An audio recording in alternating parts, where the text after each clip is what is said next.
Shalom, shalom, peuple de Dieu. Vous écoutez la voix de votre frère, le serviteur Jean-Paul Lawson.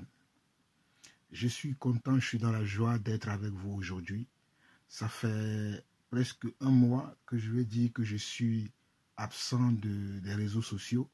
Je suis absent surtout sur ma chaîne YouTube Jean-Paul Lawson, que je n'ai pas donné d'enseignement.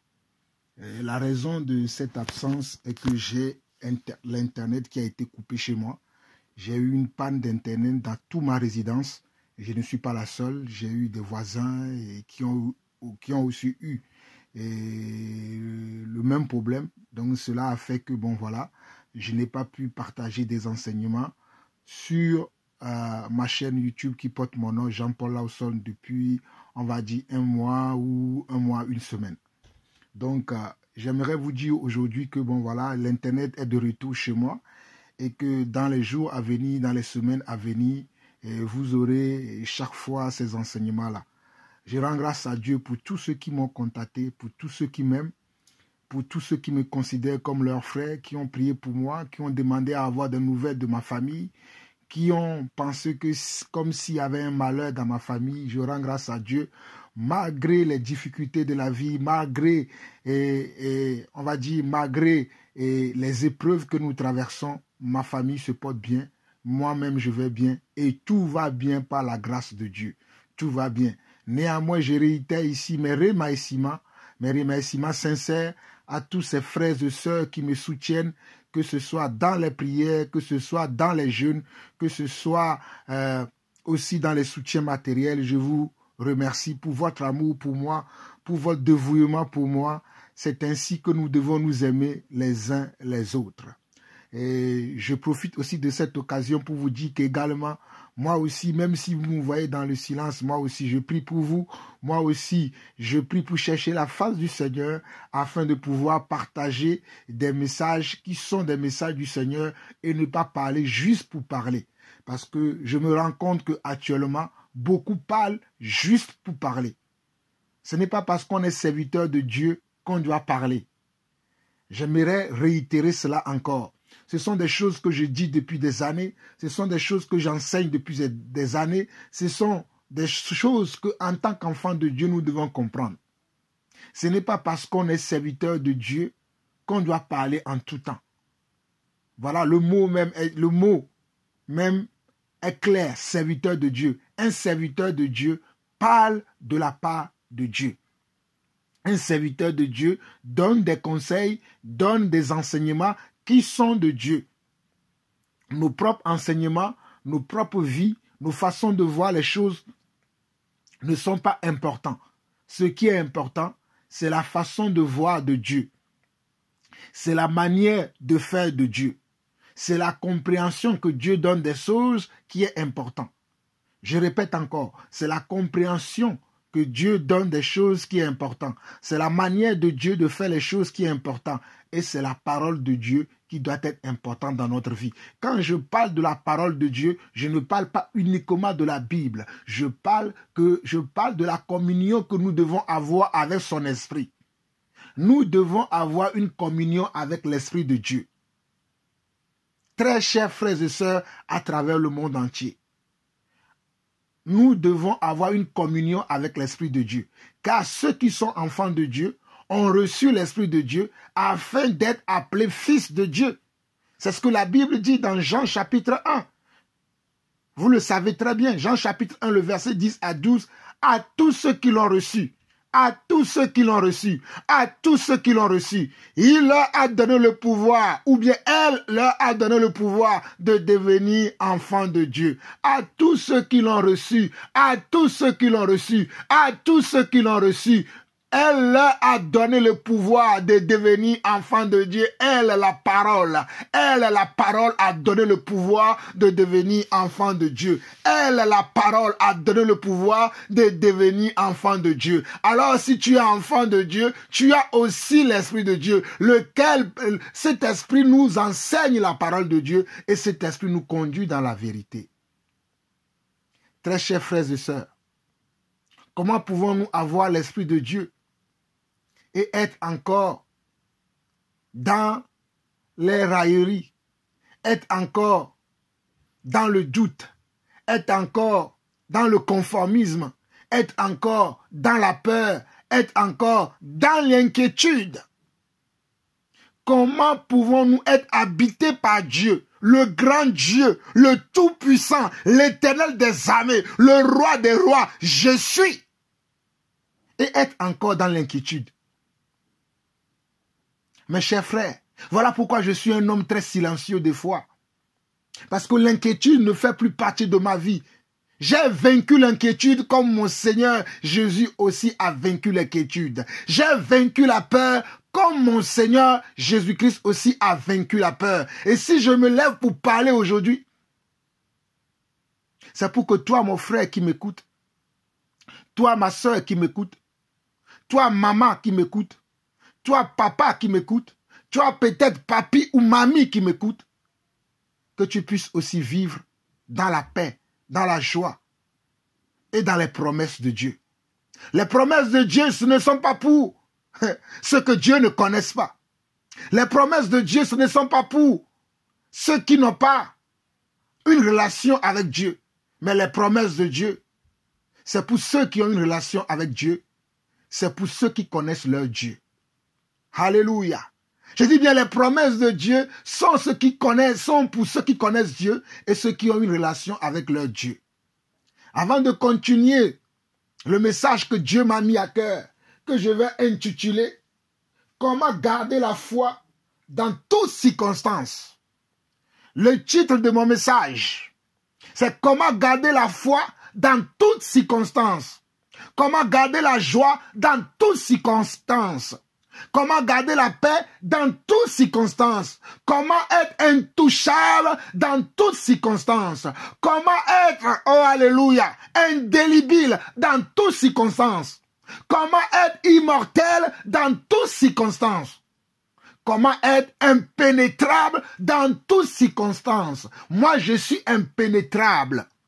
Quand je dis je suis impénétrable, c'est-à-dire les mauvaises pensées, les mauvais désirs, les soupçons, toutes ces choses qui circulent aujourd'hui dans les médias ne peuvent pas me traverser.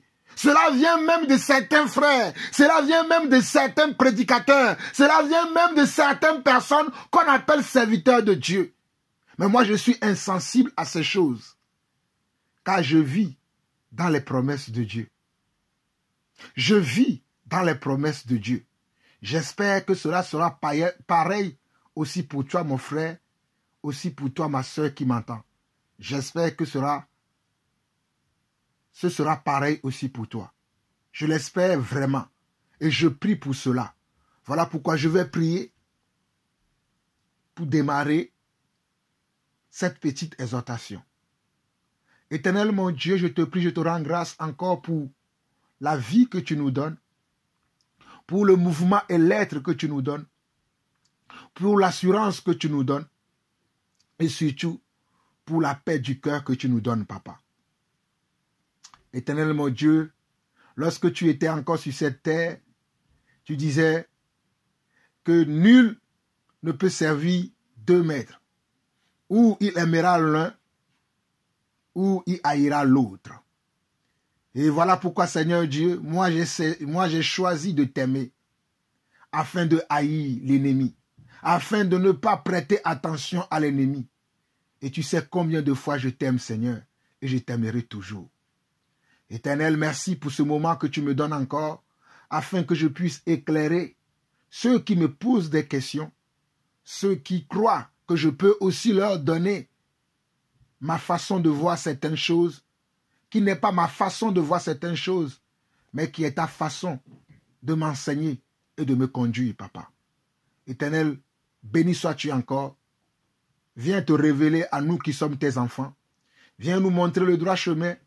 Viens nous apprendre à marcher sur tes pas, à suivre tes traces. Et surtout, viens nous conduire dans le droit chemin, le chemin de la vie éternelle, et non le chemin de la peur et de l'inquiétude, Papa. Car tu dis dans ta parole que 1000 tombera à notre gauche et 10 000 à notre droite, et nous ne serons jamais atteints. Éternel, merci encore pour ce moment. À toi la gloire, l'honneur, la puissance pour des siècles, au nom de Jésus-Christ. Amen. Alors, mes chers frères et sœurs, j'aimerais aujourd'hui nous exhorter à garder la foi. J'aimerais aujourd'hui nous exhorter à garder l'amour de Dieu et j'aimerais aujourd'hui nous exhorter à garder la foi. Pourquoi la foi et pourquoi l'amour de Dieu? Parce qu'il n'y a que l'amour de Dieu et la foi qui peuvent nous aider à surmonter toute épreuve dans cette vie, qui peuvent nous aider à surmonter toute situation, tout problème, toute opposition que nous rencontrons. Il n'y a que la foi et l'amour de Dieu qui peuvent nous aider à surmonter ces choses. Je dis bien, il n'y a que la foi qui peuvent nous aider à surmonter ces choses et l'amour de Dieu qui peuvent nous aider à garder le calme. À garder le calme et à garder comment? Le cap. Nous devons garder le calme et nous devons garder le cap. Nous devons absolument garder le cap et garder aussi la foi. Oh, la foi. Voilà pourquoi il est écrit dans Luc chapitre 18. Permettez-moi d'aller dans Luc chapitre 18 très rapidement. Luc chapitre 18. Luc chapitre 18 qui dit ceci. Je me rends compte que beaucoup d'entre nous ont perdu la foi, ou bien beaucoup d'entre nous sont faibles dans la foi, ou beaucoup d'entre nous n'ont pas carrément la foi. Oh, alléluia! Que Dieu restaure ta foi aujourd'hui. Dans Luc chapitre 18, le verset 8, il est écrit, je vous le dis, il leur fera promptement justice, mais quand le Fils de l'homme viendra, trouvera-t-il la foi sur la terre? Quand le Fils de l'homme viendra, trouvera-t-il la foi sur la terre? Quand le Fils de l'homme c'est qui? C'est Jésus-Christ. Quand reviendra-t-il? Trouvera-t-il la foi sur la terre? La foi. La foi. La foi.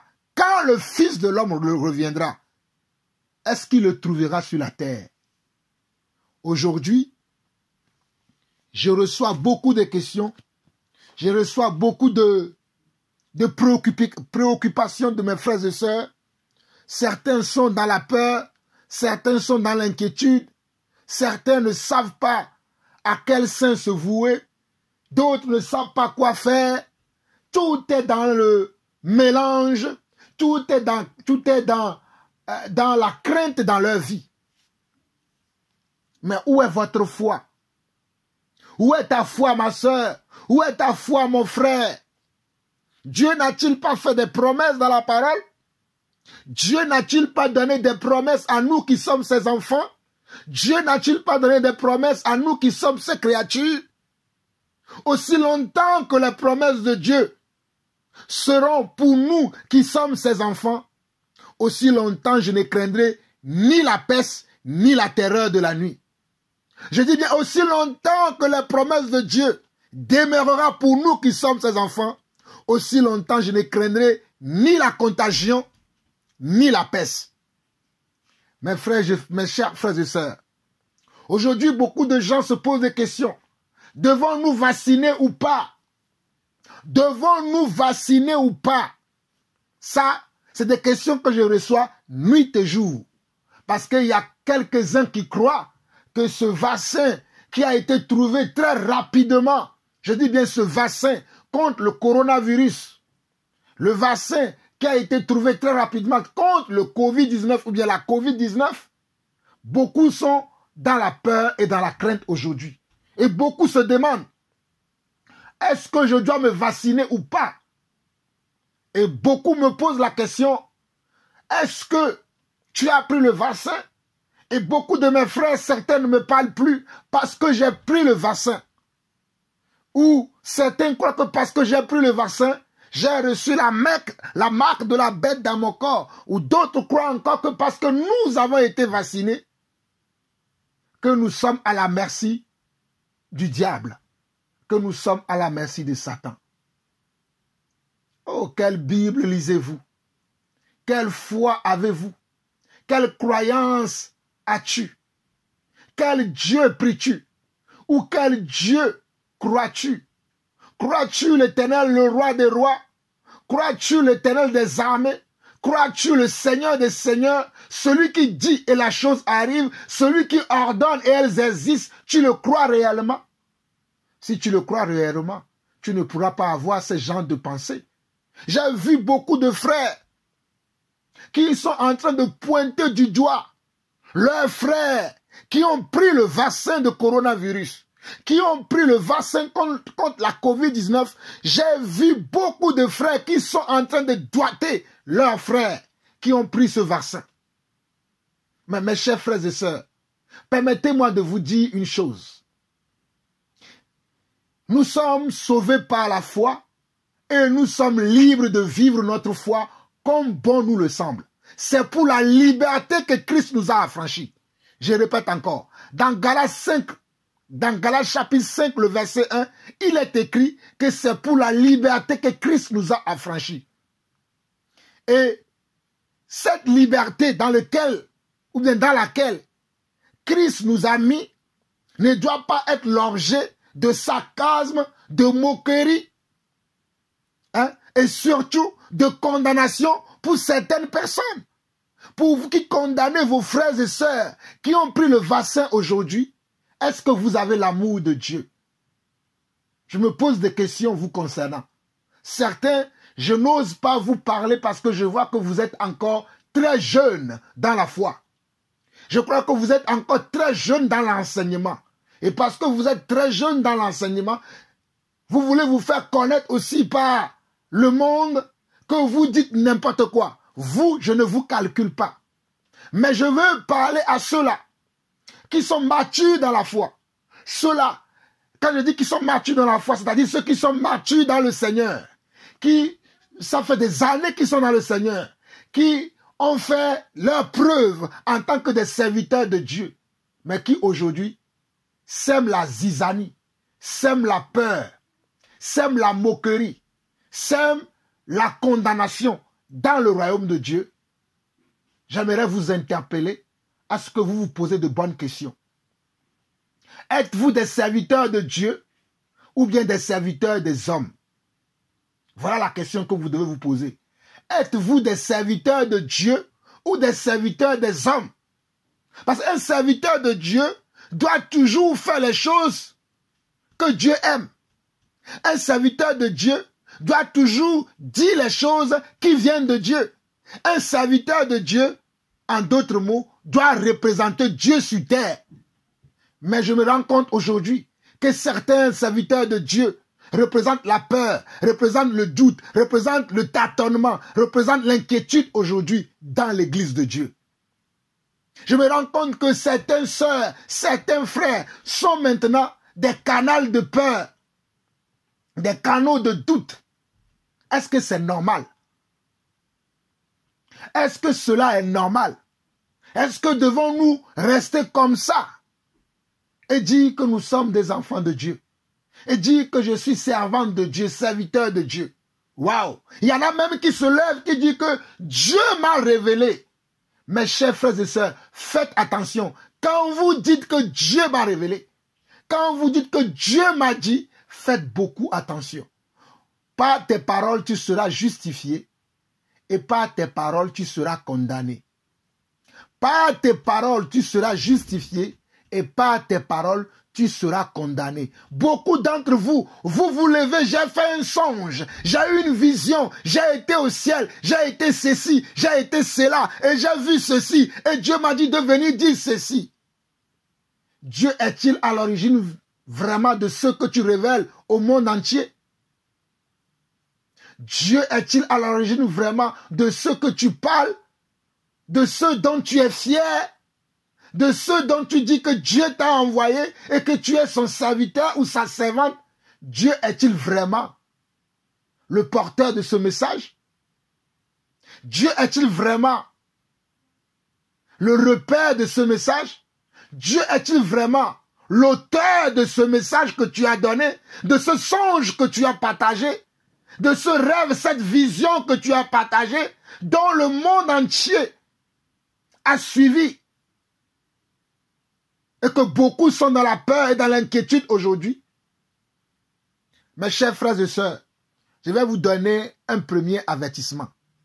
Lorsque vous écoutez un message, que ce soit un message qui vient d'un frère ou d'une sœur, d'un serviteur de Dieu ou de n'importe qui, si ce message-là vous amène dans l'inquiétude et dans la peur, ce message ne vient pas de Dieu. Je répète encore, lorsque vous recevez un message et que ce message-là vous amène dans la peur, dans l'inquiétude, ce message ne vient pas de Dieu. Dieu ne nous amène pas dans la peur, Dieu ne nous amène pas dans l'inquiétude, mais Dieu nous amène quoi? Dans l'assurance. Lorsque tu choisis de marcher avec Dieu, tu vas vivre dans l'assurance. Tu vas vivre comment? Dans l'assurance, je répète encore. Lorsque vous recevez un message et ce message vous amène à être dans la peur et dans l'inquiétude, ce message ne vient pas de Dieu. Parce que lorsque Dieu parle, Dieu nous donne de l'assurance. Dieu nous donne de la joie. Dieu nous donne de la paix. N'avez-vous pas lu les Écritures? Dieu nous donne de la paix, Dieu nous donne de l'assurance. Je vais prendre un passage de la Bible qui donne un sens à ce que je dis. Nous allons aller très rapidement dans Matthieu chapitre 5. Matthieu chapitre 5. Et nous allons lire du verset 1 au verset 12. Très rapidement, Matthieu chapitre 5, le verset 1 au verset 12 qui dit ceci. Voyant la foule, Jésus monta sur la montagne et après qu'il se fut assis, ses disciples s'approchèrent de lui. Jésus était avec une foule. Parmi cette foule, il y avait aussi ses disciples. Comme dans le monde aujourd'hui, il y a beaucoup de foules. Mais dans la foule qui existe dans le monde aujourd'hui, il y a aussi comment? Il y a aussi les enfants de Dieu. Alléluia. Dans la foule qui existe dans le monde aujourd'hui, non seulement il y a une foule, mais il y a aussi les disciples de Christ. Il y a aussi les enfants de Dieu. Il y a aussi ceux qui croient en Dieu. Il y a aussi ceux qui ont foi en Dieu. Au verset 2, il dit, puis ayant ouvert la bouche, il les enseigna et dit, heureux les pauvres en esprit, car le royaume des cieux est à eux. Heureux les pauvres en esprit, car le royaume des cieux est à eux. Regardez le message que Jésus donne à la foule. Il dit, heureux les pauvres, car le royaume, heureux les pauvres, comment? En esprit, car le royaume des cieux est à eux. Et j'aimerais dire aujourd'hui que beaucoup d'enfants de Dieu sont pauvres en esprit. La pauvreté en esprit, c'est ceux-là qui ne sont pas riches dans la connaissance de Dieu.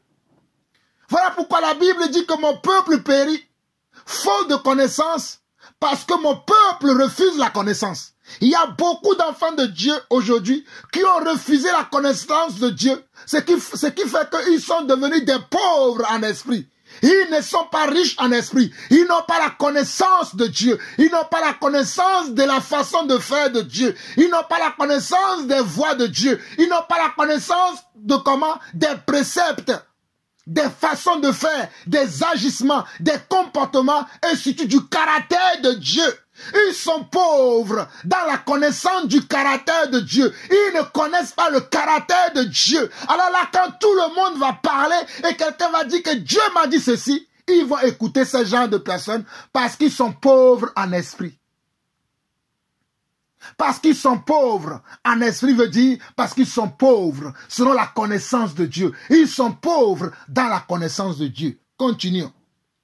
Heureux les affligés, car ils seront comment? Consolés. Heureux les affligés, car ils seront consolés.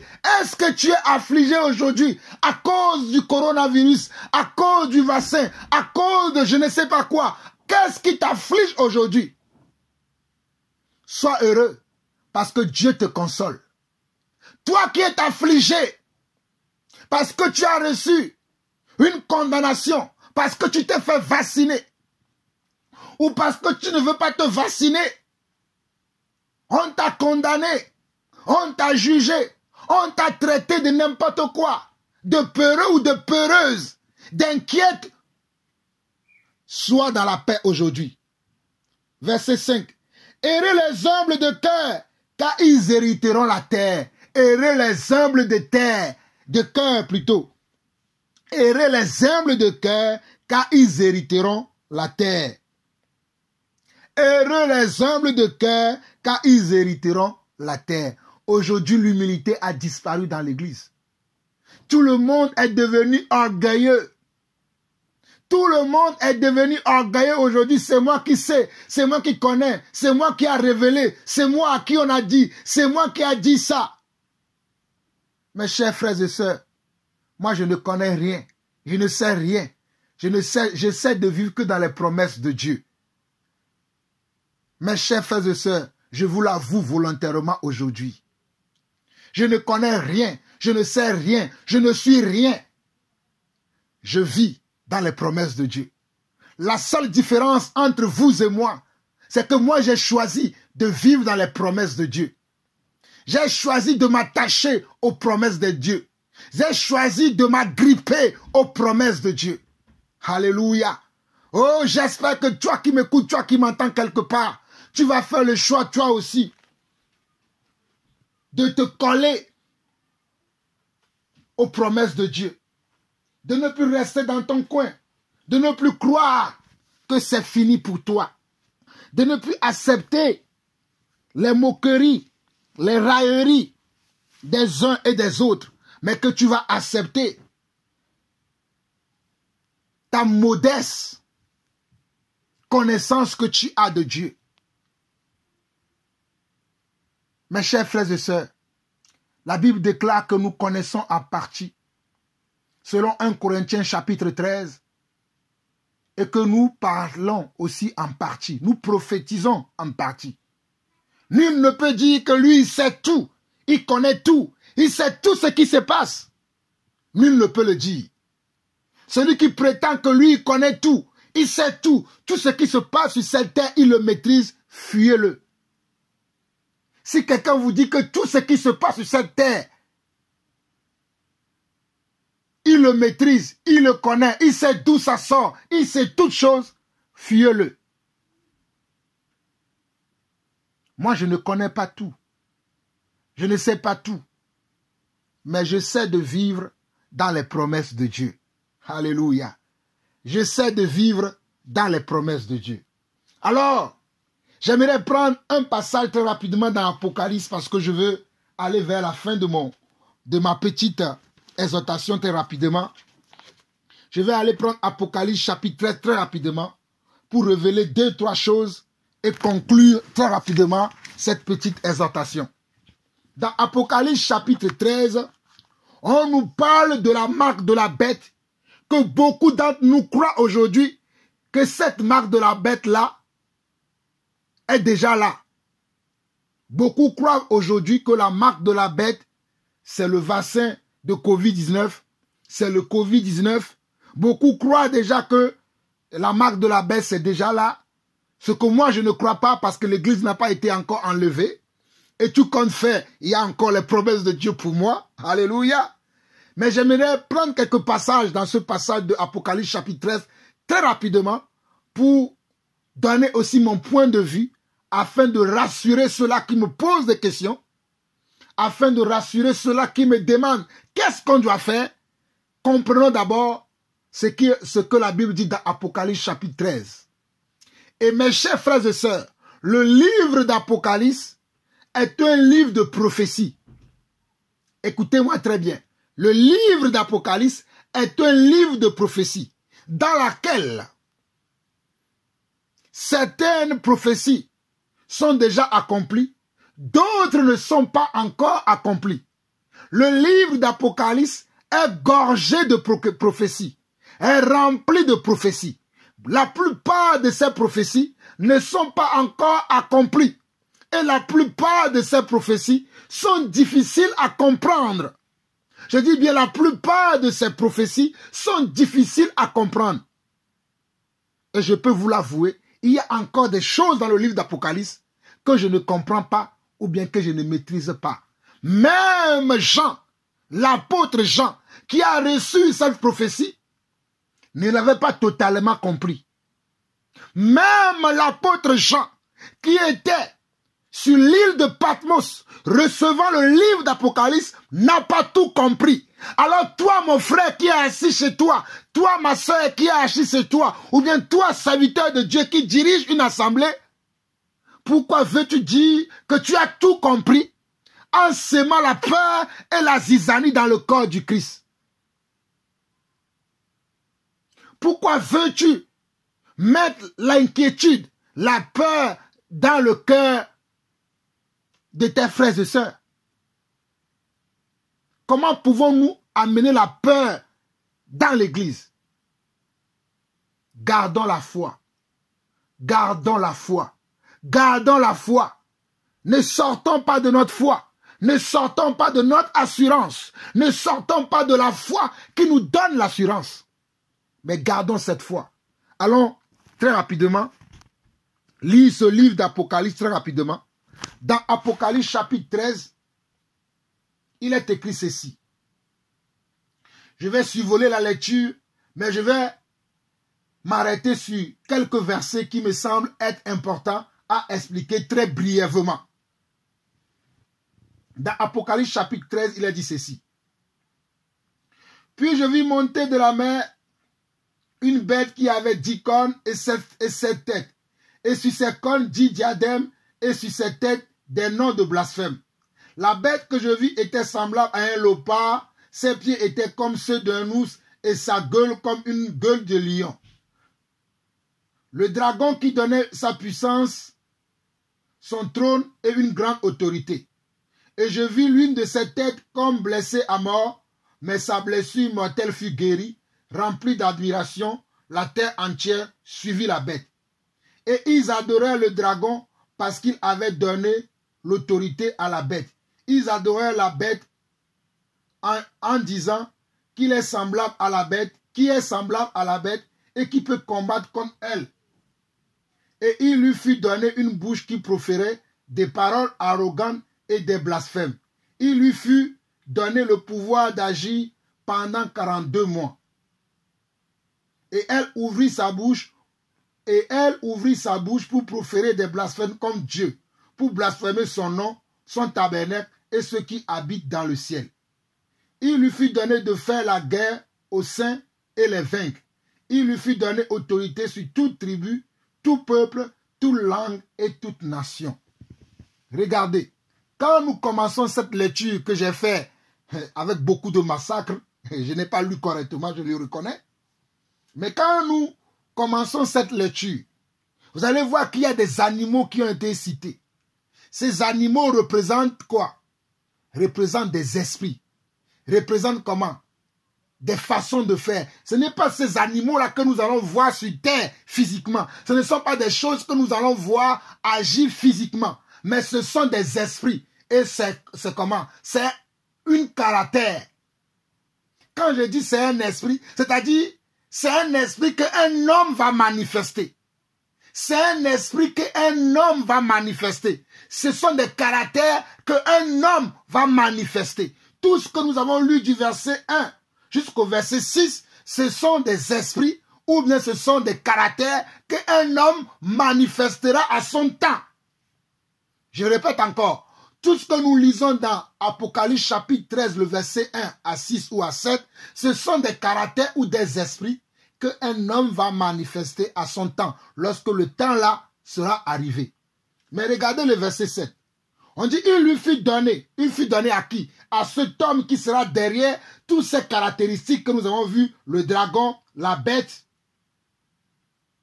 Hein? Le dragon, la bête. Il y a le dragon et il y a aussi la bête. Et le dragon et la bête, ce sont comment? Ça va être une personne. Ça ne sera pas un dragon. Ou ça ne serait pas une bête. Voyez, quand on dit la bête, il y a plusieurs types de bêtes aujourd'hui. On n'a pas donné de quelle bête exactement s'agit-il.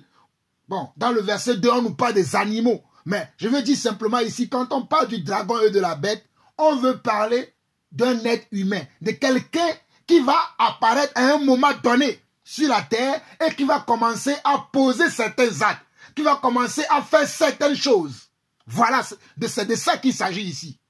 Mais le verset 7, il est dit, il lui fut donné de faire la guerre aux saints et de les vaincre. Il lui fut donné autorité sous 10 tribus, tout peuple, toute langue et toute nation. Vous avez vu? Toute tribu, tout peuple, toute langue et toute nation sera sous la domination de ce dragon, de cette bête, en d'autres mots, de cette personnalité ou de cette personne. Toute tribu sur la terre, toute langue, tout peuple, toute nation sera sous la domination de cette personne qui sera révélée en son temps. Pour l'instant, cette personne n'est pas révélée. Ce n'est pas lui le vaccin Covid-19, ce n'est pas lui le Covid, non. Le Covid-19 est une maladie, est un virus. Ce n'est pas une personne. Ce n'est pas une personnalité. Je répète encore, le Covid-19 est une maladie. Ce n'est pas une personnalité. Ce n'est pas une personne. Je continue.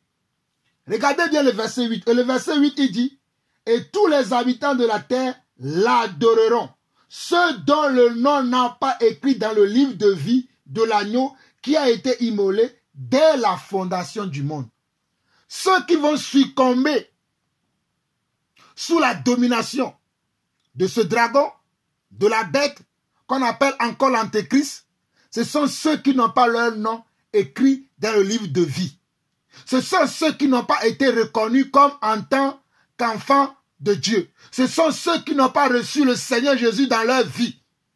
Mais il est bien écrit ici au verset 8 que ce sont ceux dont le nom n'a pas été écrit, leur nom n'a pas été écrit dans le livre de vie. Leur nom n'a pas été écrit dans le livre de vie.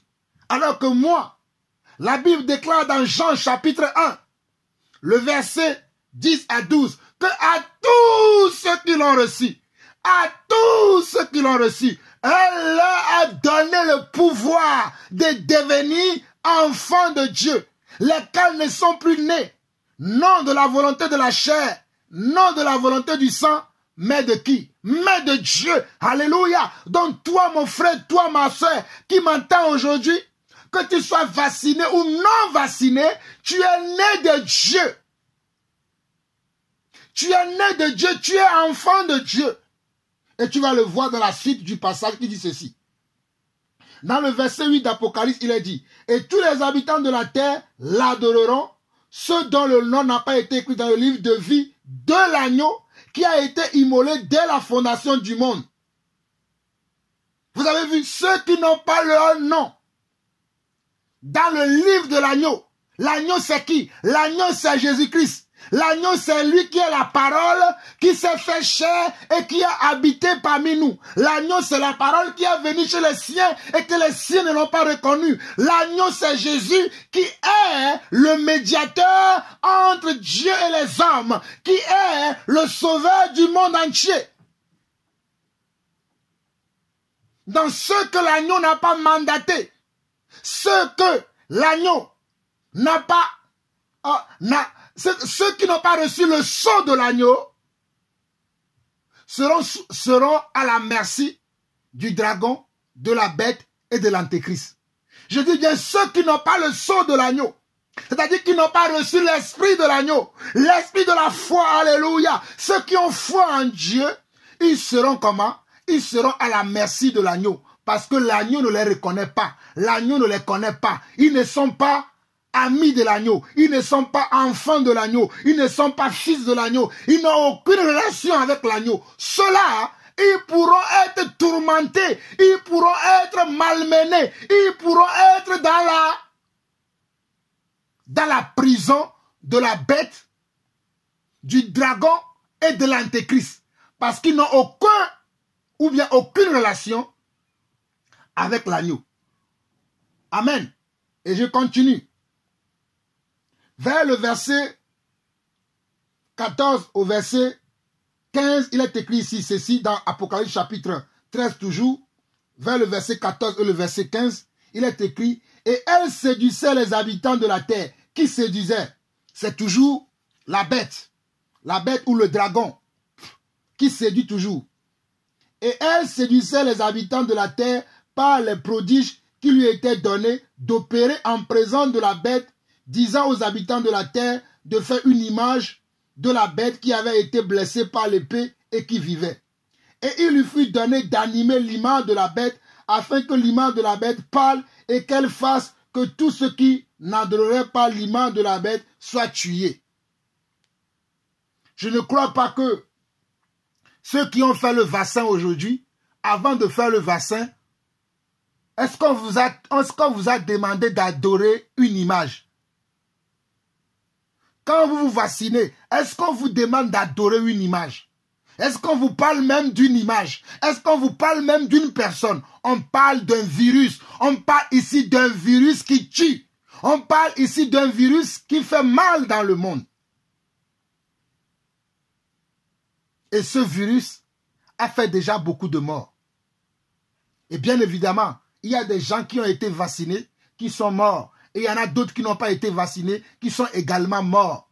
Mais néanmoins, ceux qui ont sorti ce vaccin l'ont bien dit dès le départ que ce vaccin ne protège pas contre le coronavirus, mais que le vaccin protège contre les formes graves de ce virus, de cette maladie.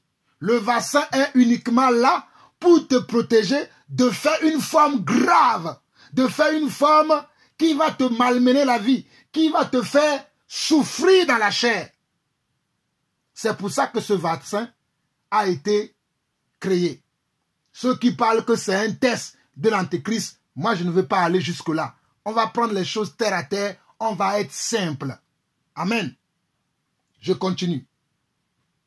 Vers le verset 16, il est dit, le verset 16, il est dit, et elle fit que tout petit et grand, riche et pauvre, libre et esclave, reçoivent une marque sur leur main droite ou sur leur front, et que personne ne puisse acheter ni vendre sans avoir la marque, le nom de la bête ou le nom de son nom.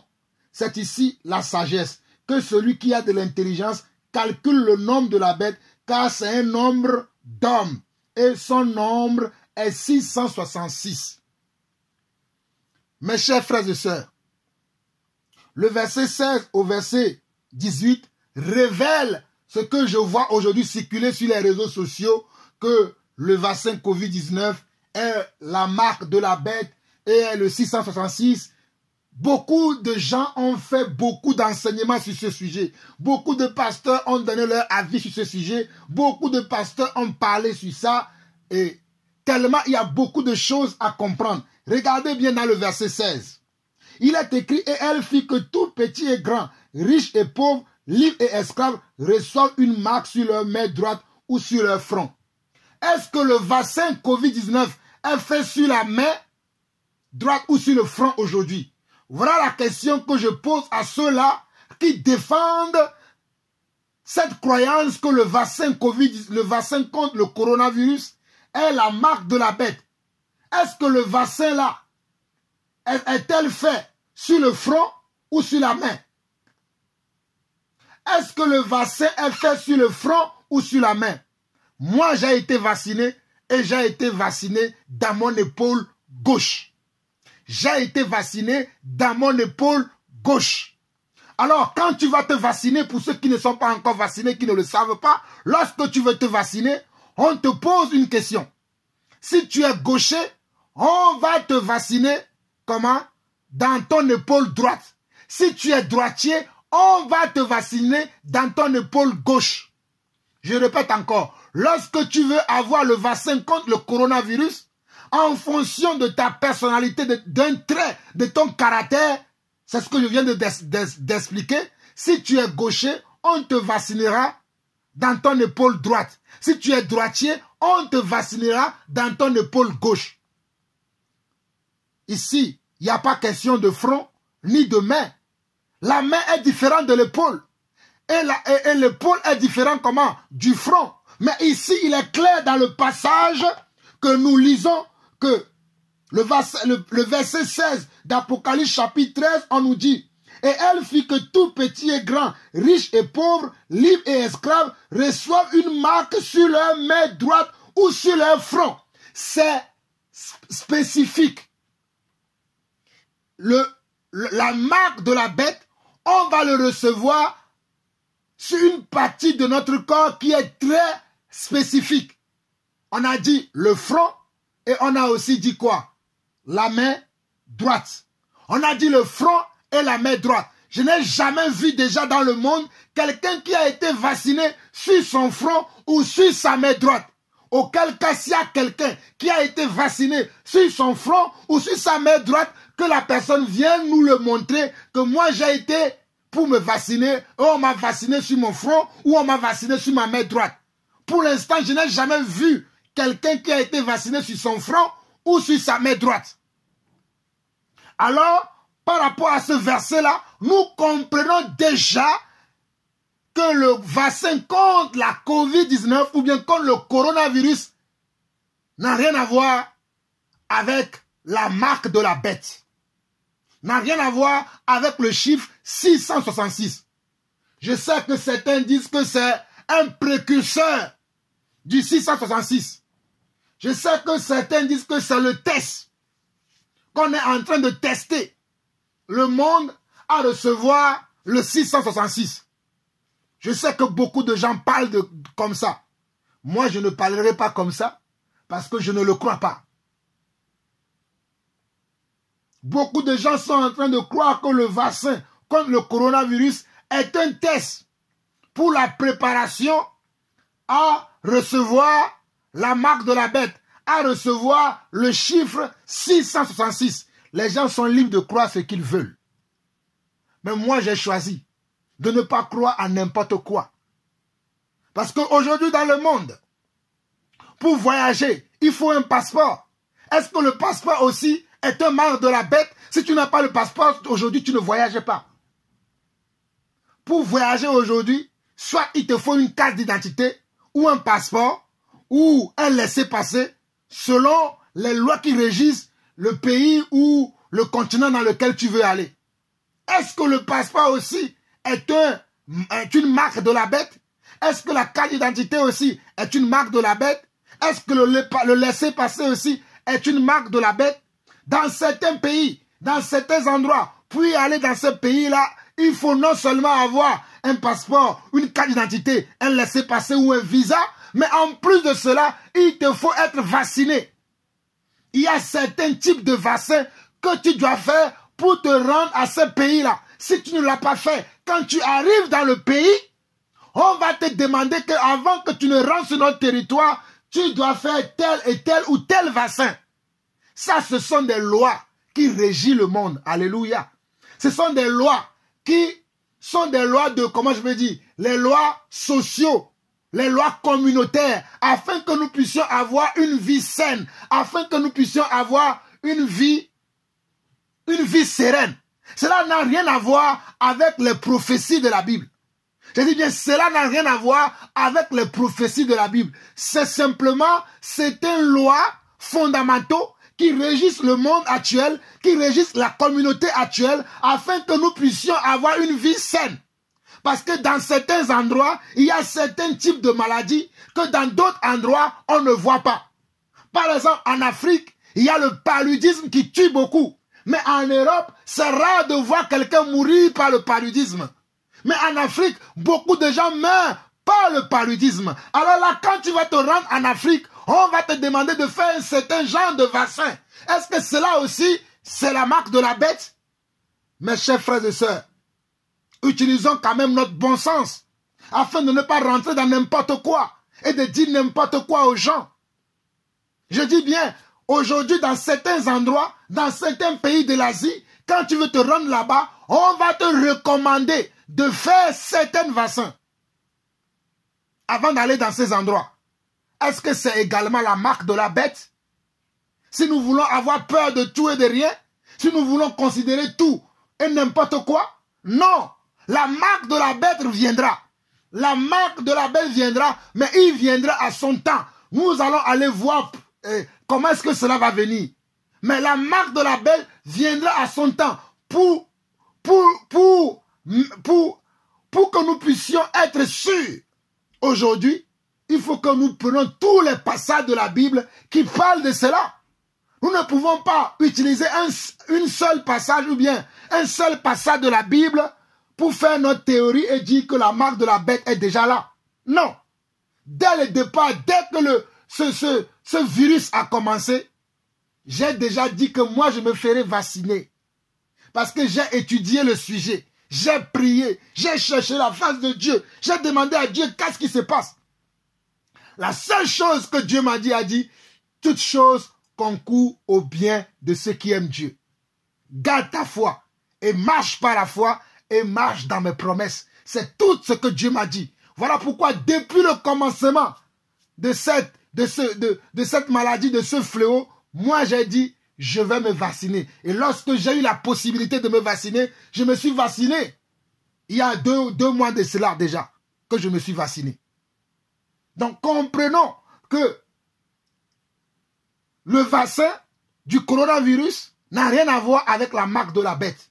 Parce qu'il y a beaucoup de gens qui disent n'importe quoi aujourd'hui. C'est la marque de la bête. Et ce qui me fait encore plus mal, c'est que certains de nos frères et sœurs sont martyrisés, sont condamnés, sont huillés à tout vent, sont considérés comme des peureux, alors que nous vivons dans une société, et dans la société dans laquelle nous vivons, il y a des lois que nous devons respecter. Il y a des préceptes, il y a des commandements, il y a des règles. Je dirais qu'il y a des règles dans la communauté dans laquelle nous vivons. Tu vis en France. La France a dit, pour pouvoir acheter, pour pouvoir aller dans certains endroits, pour pouvoir faire certaines choses, il te faut te conformer à certaines lois. Mais mon frère, tu ne veux pas l'accepter. Mais sors de la France, va vivre ailleurs. Sors de la France et va vivre ailleurs.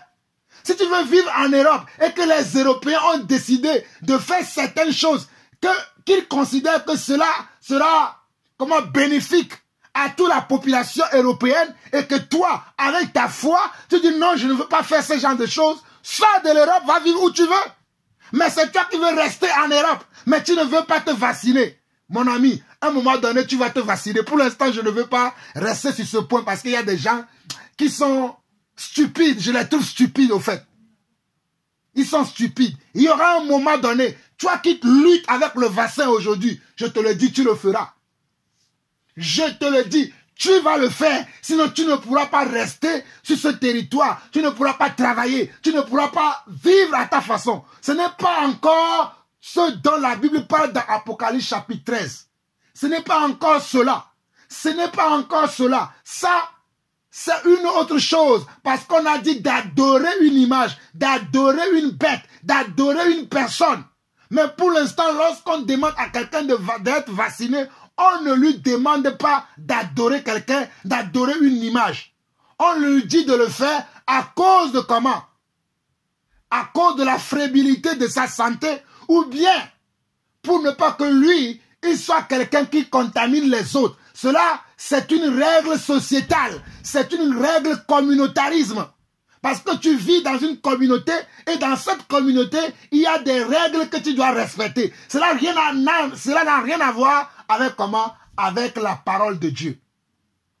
Dans le sens où cela peut avoir un lien avec la parole de Dieu, c'est là où la Bible nous demande d'être soumis aux autorités qui nous gouvernent, parce que les autorités qui nous gouvernent sont aussi des serviteurs de Dieu, selon Romains chapitre 13 et selon 1 Pierre chapitre 2.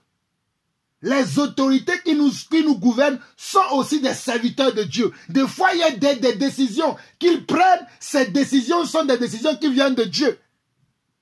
Et nous devons aussi l'admettre. Et ne pas être dans toujours le... Je ne sais pas. Être toujours rebelle. On veut être rebelle. On veut être des révolutionnaires. Sans connaître la vraie pensée de Dieu. Allons maintenant dans 2 Thessaloniciens chapitre 2. 2 Thessaloniciens chapitre 2, très rapidement. 2 Thessaloniciens chapitre 2. 2 Thessaloniciens chapitre 2. Regardons ce que la Bible nous dit dans 2 Thessaloniciens chapitre 2. On nous dit ceci.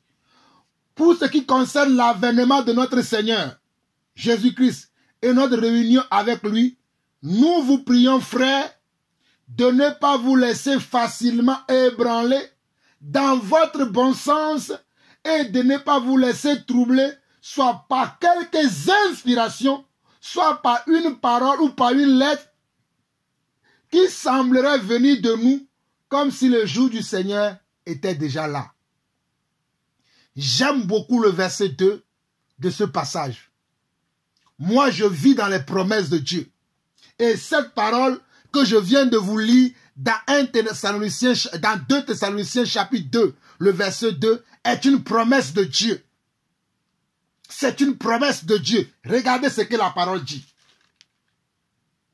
Pour ce qui concerne l'avènement de notre Seigneur Jésus-Christ et de notre réunion avec lui, nous vous prions, frères, de ne pas vous laisser facilement ébranler dans votre bon sens et de ne pas vous laisser troubler, soit par quelques inspirations, soit par une parole ou par une lettre qui semblerait venir de nous comme si le jour du Seigneur était déjà là. Comme si le jour du Seigneur était déjà là. Le jour du Seigneur n'est pas encore là. Et on nous dit encore, on nous dit de ne pas nous laisser ébranler dans notre bon sens, soit par quelques inspirations, comme les gens aujourd'hui qui disent qu'ils sont inspirés et qui commencent à tout interpréter et ils interprètent les choses dans de mauvais sens. Ça, c'est l'inspiration. Il y a des gens qui ont dit qu'ils ont reçu une vision, une parole. Et quand tu écoutes ce que les gens disent, cela n'a pas de sens, cela n'a aucun sens. Il y a d'autres qui ont dit qu'ils ont reçu un enseignement. Et de quel enseignement parlez-vous? Moi, je ne me laisserai pas ébranler, soit par quelques inspirations, soit par une parole, soit par une lettre qui semblerait venir des apôtres de l'esprit. Je ne me laisserai pas ébranler dans mon bon sens. Car le Seigneur m'a donné le bon sens et le Seigneur m'a donné des promesses. Et je me calque sur ces promesses. Je demeure dans ces promesses. Je vis dans ces promesses. Je reste intouchable, immortel dans ces promesses. Je reste comment? Indéboulonnable dans ces promesses. Le verset 3 dit que personne ne vous séduise d'aucune manière. Car il faut que l'apostasie soit arrivée auparavant. On nous dit que personne ne nous séduise d'aucune manière, car il faut que l'apostasie soit arrivée auparavant. C'est quoi l'apostasie? L'apostasie, c'est quoi? C'est la prolifération de l'iniquité dans l'Église. C'est ça l'apostasie. L'apostasie, c'est la prolifération, c'est la paganisation de l'iniquité, du péché, du manque d'honneur à Dieu, du manque de respect à Dieu, qui va s'augmenter encore et encore et encore et plus encore dans l'Église. C'est ça ce que la Bible appelle l'apostasie. Que personne ne vous séduise d'aucune manière, car il faut que l'apostasie soit arrivée auparavant et que l'on vu paraître l'homme impie, le fils de la perdition. Est-ce que nous avons déjà vu le fils de la perdition, l'homme impie? Est-ce que nous l'avons déjà vu? Non. Nous n'avons pas encore vu l'homme impie, le fils de la perdition. Il n'est pas encore apparu. On ne l'a pas encore vu. On n'a pas encore vu l'homme impie. On n'a pas encore vu le fils de la perdition. Mais beaucoup de gens croient que la fin est déjà là. Non, nous ne sommes pas encore à la fin. Mais nous sommes dans les prémices de la fin. Je répète encore, nous ne sommes pas encore à la fin, mais nous sommes dans les prémices de la fin. Parce que dans Matthieu 24, lorsque la Bible parle des tremblements de terre, la Bible parle comment? Des divers fléaux qui vont se passer sur la terre. Donc le coronavirus fait partie des divers fléaux dont la Bible parle dans Matthieu 24. Et si vous voyez actuellement dans le monde, il y a eu beaucoup de tornades, il y a eu beaucoup de tremblements de terre. Récemment même en Haïti. Il y a 2 jours, je crois, en Haïti, il y a encore eu un tremblement de terre là-bas. Donc, nous sommes dans les prémices. Nous sommes dans les douleurs de l'enfantement. Mais ce n'est pas encore l'enfantement. Vous savez, lorsqu'une femme est enceinte, la grossesse dure normalement 9 mois. Mais, arrivé à quelques mois, surtout vers le 6e mois, la femme peut commencer à sentir certaines douleurs. La femme peut commencer à sentir certaines choses qu'on appelle, pour certaines sœurs, vous le savez, pour certaines de nos mamans, vous le savez, qu'on appelle comment? Les douleurs de la femme enceinte. On appelle ça la contraction. La femme peut avoir certaines contractions dans le ventre. C'est-à-dire le bébé bouge d'une certaine manière. Il pousse d'une certaine pied parce qu'il se prépare à sortir. Mais ce n'est pas pour autant qu'il sort. Il va sortir que à la fin ou bien dans le 9e mois. C'est à ce moment-là que le bébé sort. C'est la même chose pour ce qui se passe actuellement dans le monde. Actuellement dans le monde, il y a beaucoup de tremblements de terre qui se produisent. En Sicile, en Italie, il y a eu des tremblements de terre ces derniers temps. Il y a eu même des tornades qui ont fait des ravages, que ce soit en Allemagne, en France, en Chine, dans plusieurs pays, même en Inde. Il y a eu beaucoup de choses qui se passent sur la terre aujourd'hui, qui ne sont que quoi? Qui ne sont que les signes précurseurs de l'avènement de notre Seigneur. Quand je dis l'avènement, c'est-à-dire le retour de notre Seigneur Jésus pour chercher l'église, pour amener l'église avec lui. Mais ce n'est pas encore le temps de la fin, ou bien le temps où nous allons voir l'antéchrist qui va commencer à malmener le monde. Ce n'est pas encore le moment. Ce n'est pas encore ce temps. Je continue. Dans le passage où je suis, j'étais au verset 4 dans 2 Thessaloniciens. On nous dit, l'adversaire qui s'élève au-dessus de tout ce qu'on appelle Dieu, ou de ce qu'on adore, il va jusqu'à s'asseoir dans le temple de Dieu, se proclamer lui-même Dieu. Il va se proclamer lui-même Dieu. L'adversaire qui s'élève au-dessus de tout ce qu'on appelle Dieu ou de ce qu'on adore. On adore qui? On adore Dieu. Et l'adversaire de Dieu va chercher lui aussi l'adoration. Il va vouloir que le monde entier se focalise sur lui au lieu de se focaliser sur Dieu. Il va chercher l'attention du monde entier. Et le monde entier va l'adorer comme nous l'avons vu dans Apocalypse chapitre 13, le verset 8. Nous l'avons vu dans Apocalypse chapitre 13 que le monde entier va l'adorer. Parce que le monde entier va l'adorer parce qu'ils n'ont pas reçu qui? Parce qu'ils n'ont pas reconnu le Seigneur Jésus comme leur Seigneur et Sauveur pour être sauvés par lui. Donc ils n'ont pas leur nom écrit dans le livre de vie. Donc, ils peuvent l'adorer parce qu'ils ne sont pas des enfants de Dieu, parce qu'ils ne sont pas des enfants de Dieu simplement. Nous continuons ici. Verset 5. Ne vous souvenez-vous pas que je vous disais ces choses lorsque j'étais encore chez vous? Et maintenant, vous savez ce qui le retient afin qu'il ne paraisse en son temps. Car le ministère de l'iniquité agit déjà. Il faut seulement que celui qui le retient encore ait disparu.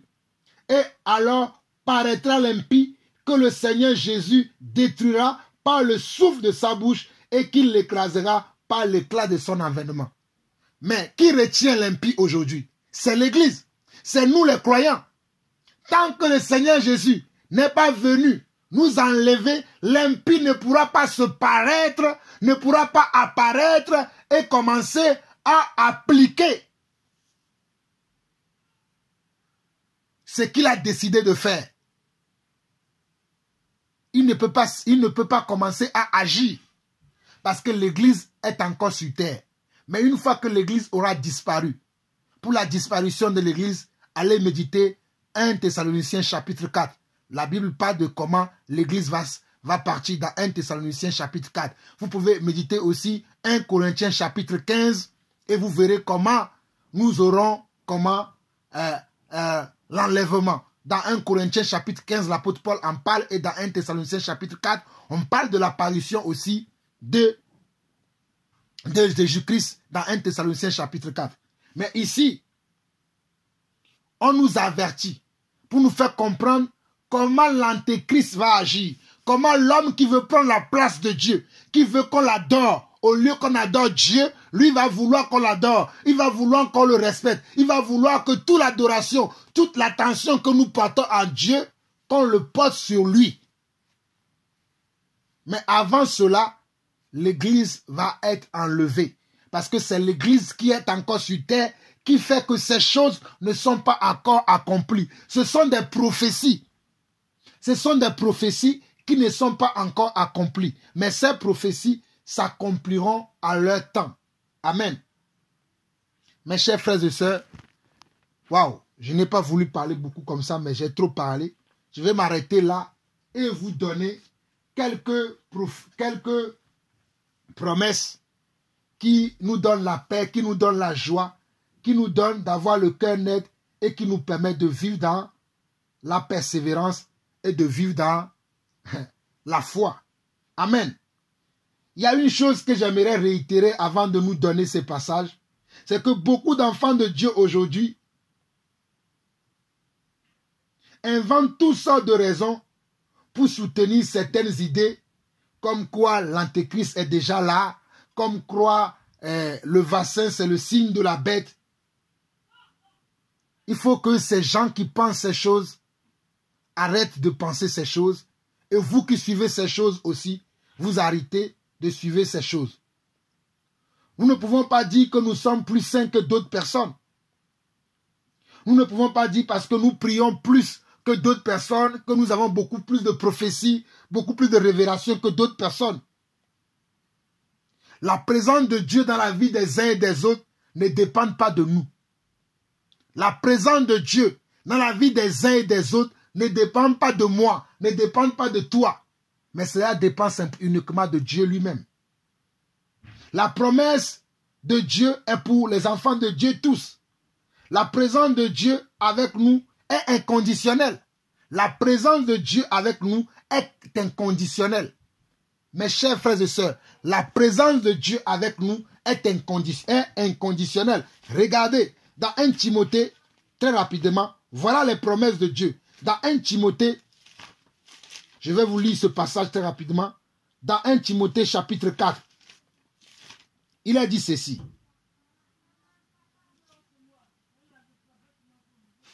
Dans 1 Timothée chapitre 4, il est dit, mais l'Esprit dit expressément que dans les derniers temps, quelques-uns abandonneront la foi pour s'attacher à des esprits séducteurs et à des doctrines de démons, par l'hypocrisie de faux docteurs portant la marque de la flétrissure dans leur propre conscience. Ils prescrivent de ne pas se marier. Vous voyez, les gens aujourd'hui ils vont vous faire des prescriptions. Alors, ne faites pas le vaccin. Ils prescrivent de ne pas se marier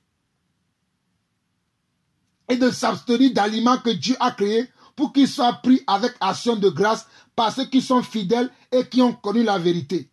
Car tout ce que Dieu a créé est bon et rien ne doit être rejeté pourvu qu'on le prenne avec action de grâce. Parce que tout est sanctifié par la parole de Dieu et par la prière. Vous voyez, il y a des gens qui vont prescrire. Bon, les gens vont me dire qu'aujourd'hui, il n'est pas question de nourriture. Il n'est pas question d'aliments qu'on doit prendre pour avoir la vie. Mais également, quand on parle de quelque chose qui touche la santé, nous devons faire aussi attention à cela. Moi, je parle simplement dans le bon sens. Je ne suis pas en train de dire que c'est exactement ça. Mais je prends cet exemple-là, que ceux qui sont des faux pasteurs, ceux qui sont... C'est pas qu'ils sont des faux pasteurs, je ne vais pas dire qu'ils sont des faux pasteurs, mais ceux qui n'ont pas la maîtrise de la parole de Dieu, qui n'ont pas la foi, ils vont enseigner des choses basées sur leur propre peur. Parce qu'eux-mêmes, ils sont dans la peur et ils vont enseigner leur peur aussi aux autres. C'est eux qui soutiennent ce genre de propos. Et c'est ça que nous voyons dans ce passage-là. Vous le voyez très bien? C'est ça ce que nous voyons ici. Mais là où je vais vous amener encore, et que vous puissiez comprendre encore quelque chose, c'est que Dieu demeure toujours fidèle. Mais si nous nous demeurons infidèles, lui, il est toujours fidèle. Dans 2 Timothée chapitre 2, le verset 11 au verset 13, il dit ceci. Cette parole est certaine.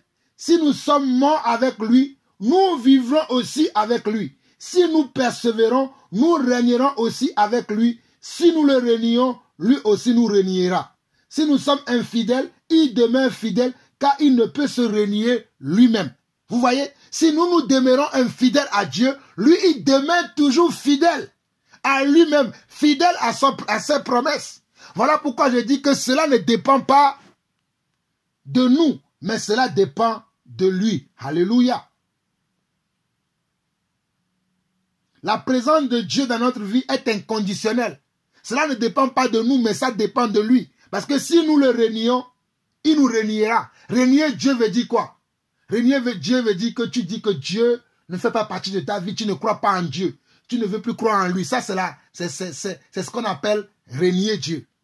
Mais si c'est parce que, bon voilà, tu as une faible foi, ta foi n'est pas assez solide, tu as une manque de connaissance, cela ne veut pas faire que Dieu ne sera pas dans ta vie, que Dieu va te laisser à la merci de l'ennemi.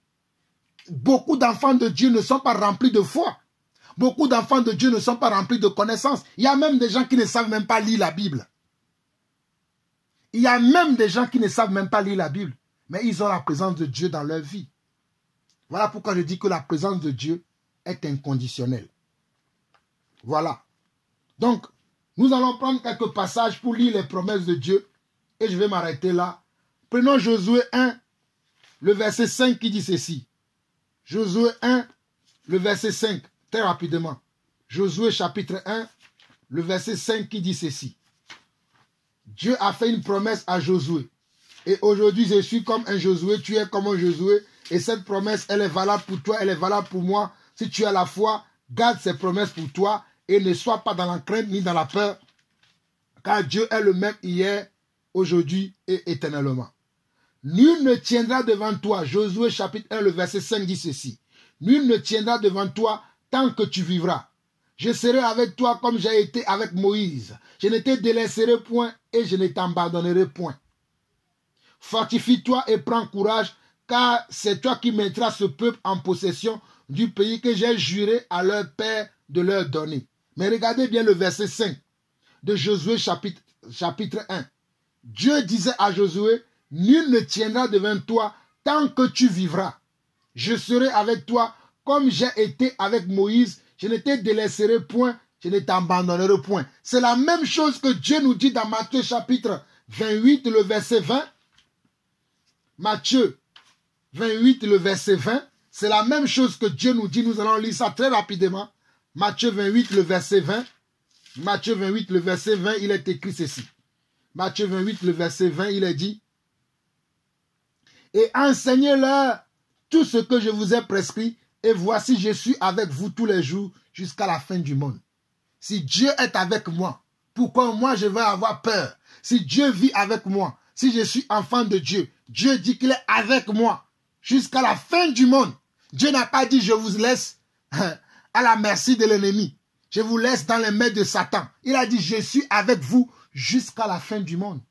Je suis avec vous. Cela veut dire exactement que Dieu est là. Alléluia. Dieu est là. Amen. Hébreux 13, le verset 5. Hébreux 13, le verset 5. Voici quelques promesses. Je vais vous citer quelques promesses parce que j'ai trop parlé déjà. Je ne savais pas que j'allais beaucoup parler comme ça, mais j'ai trop parlé. Hébreux 13, verset 5. Hébreux 13, verset 5, très rapidement. Hébreux 13, verset 5. Hébreux 13, verset 5, très rapidement. Hébreux 13, verset 5. Qui dit ceci également. Hébreux 13, verset 5 dit, ne vous livrez pas à l'amour de l'argent, contentez-vous de ce que vous avez, car Dieu lui-même a dit, je ne te délaisserai point et je ne t'abandonnerai point. Verset 6, c'est donc avec assurance que nous pouvons dire, le Seigneur est mon aide, je ne craindrai rien. Que peut me faire un homme? Voici des promesses que Dieu nous a données. Je ne te délaisserai point et je ne t'abandonnerai point. C'est donc avec assurance que nous pouvons dire, le Seigneur est mon aide, je ne craindrai rien. Que peut me faire un homme? Amen. Regardons également le psaume 23. Alléluia, le psaume 23. Le psaume 23. Il y a tellement beaucoup de promesses. Dans la Bible, il y a tellement beaucoup de promesses. J'espère que vous qui avez peur, vous que l'ennemi a pris en captivité par ce soi-disant vaccin, parce que vous vous êtes vacciné, vous avez maintenant peur, on vous dit que non, vous allez mourir, on vous dit que vous avez pris la marque de la bête. Ne croyez pas ces choses. Le psaume 23, le verset 1 dit ceci. L'Éternel est mon berger, je ne manquerai de rien. Il me fait reposer dans de verts pâturages. Il me dirige près des eaux paisibles. Il restaure mon âme. Il me conduit dans les sentiers de la justice à cause de son nom. Ce n'est pas à cause de toi, mais à cause de son nom, à cause de sa puissance, à cause de sa force. Il a déterminé que c'est ce qu'il va faire dans notre vie. Donc toi, tu dois garder simplement quoi? La foi. Voilà pourquoi j'ai donné comme titre à cette exhortation, comment garder la foi dans toutes circonstances. Dans toutes circonstances, je dois garder la foi. Et voilà ce que la Bible dit dans le psaume 23. L'Éternel est mon berger, je ne manquerai de rien. Il me fait reposer dans de verts pâturages. Il me dirige près des eaux paisibles. Il restaure mon âme. Il me conduit dans les sentiers de la justice à cause de son nom. Quand je marche dans la vallée de l'ombre et de la mort. Waouh! Quand je marche dans la vallée de l'ombre et de la mort. Pour vous qui ne comprenez pas, le bassin constitue aujourd'hui la vallée de l'ombre et de la mort. Parce qu'on ne sait pas ce qu'il y a exactement dans ce bassin. Parce qu'on ne sait pas ce qu'il y a exactement. Mais, il a dit ici, quand je marche dans la vallée de l'ombre et de la mort, je ne crains aucun mal, car tu es avec moi, ta houlette et ton bâton me rassurent. Ta houlette et ton baston me rassurent. Puisque nous ne sommes pas des médecins. Parce que parmi nous les enfants de Dieu, beaucoup d'entre nous, nous ne sommes pas des médecins. Nous n'avons pas fait des études dans ce sens-là. Nous sommes dans un flou, nous sommes dans un chaos. Mais nous pouvons nous baser sur cette promesse de Psaume 23. Le verset 4 qui dit, « Quand je marche dans la vallée de l'ombre et de la mort, je ne crains aucun mal, car tu es avec moi. » Quand je marche dans la vallée de l'ombre et de la mort, je ne crains aucun mal, car tu es avec moi. Ta houlette et ton bâton me rassurent. Voilà ce qui me rassure, moi, Jean-Paul Lawson. Voilà ce qui me rassure. Encore un passage, Daniel chapitre 11, Daniel chapitre 11, Daniel chapitre 11, le verset 32. Alléluia. Daniel chapitre 11, le verset 32 qui dit ceci. Daniel chapitre 11, le verset 32 qui dit, Alléluia. Il séduira pas les flatteries, les traites de l'alliance, mais ceux du peuple qui connaîtront leur Dieu agiront avec fermeté. Ceux qui connaissent leur Dieu agiront avec fermeté. Il ne séduira pas des flatteries. L'ennemi cherche toujours à séduire. Ne prends pas le vaccin. Peut-être toi, c'est le vaccin qui va te sauver. Mais il y a quelqu'un qui te dit de ne pas prendre le vaccin. Mais peut-être c'est le vaccin qui va te sauver. Mais il y a l'ennemi qui te dit ne prends pas. Parce que c'est le signe de la bête. C'est la bête, c'est la bête, c'est le 666. Ne prends pas. Mais quand tu fais des promesses de Dieu, voici les promesses de Dieu que je te lis. Voici les promesses de Dieu. Je sais que ces promesses-là peuvent être utilisées aussi dans d'autres sens. Mais soyons dans le bon sens, mes chers frères et sœurs. Soyons dans le bon sens et arrêtons de semer la peur, le trouble dans le corps du Christ, dans la maison de Dieu. Arrêtons cela. Hein? Ceux qui agiront avec fermeté. Il y a tellement beaucoup de promesses. Je vais lire encore une dernière promesse dans Marc chapitre 16, une avant-dernière, dans Marc chapitre 16, dans Marc chapitre 13, dans Marc plutôt chapitre 16, Marc chapitre 16, Marc chapitre 16, hein, dit ceci. Marc chapitre 16, très rapidement, dit ceci. J'ai pris beaucoup de temps, hein. Je le reconnais, mais il fallait que je me prononce sur ce sujet-là une fois pour de bon. Marc chapitre 16, le verset 17 dit, « Voici les miracles qui accompagneront ceux qui auront cru. À mon nom, ils chasseront des démons. Ils parleront de nouvelles langues. Ils saisiront des serpents. S'ils boivent quelques breuvages mortels, ils ne leur feront point de mal. Ils imposeront les mains aux malades et les malades seront guéris. » Mais regardez le verset 18, la première phrase dit, « Ils saisiront des serpents. S'ils boivent quelques breuvages mortels, il ne leur fera point de mal. » S'ils boivent quelques breuvages mortels, s'ils boivent quelques breuvages mortels, ils ne leur feront point de mal.